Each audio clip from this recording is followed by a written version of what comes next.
I would answer this in terms of time and place. And by that I mean there's a time and place for different styles of writing. That is, you're leaving the note on the kitchen counter for your spouse. Okay, grammar, punctuation, spelling may not be all that important. With Twitter, you're held to this ridiculous character limit. So you're, in essence, by default, forced into using all these little acronyms, R and to and et cetera, BTW and LOL and on and on and on. So, and in those contexts, it's fine. No problem.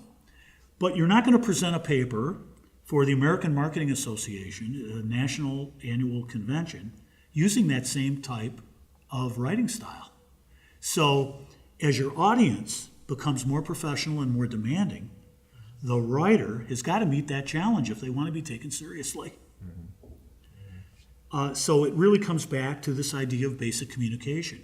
That is, if you're going to the Harvard Business Review for some kind of a conference, presenting a paper that was previously published or what have you, the standards are different, and they should be different. And to this day, they are very different. I don't see anyone writing in tweets at these types of national conferences or in any of the respected professional journals.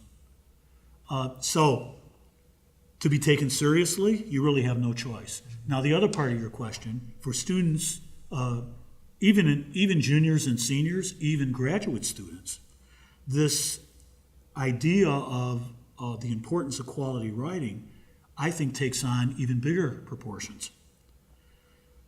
The short answer is, I'm not sure what they can do. Can we go back to junior high and start going back over lessons from their teacher?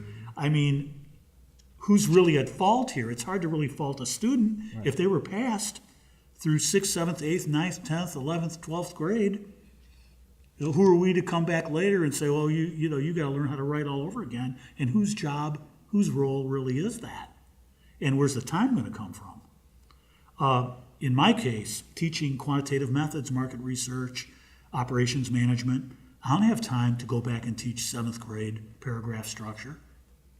I can point out in a paper with some kind of mark on the paper, here, paragraph should be starting here.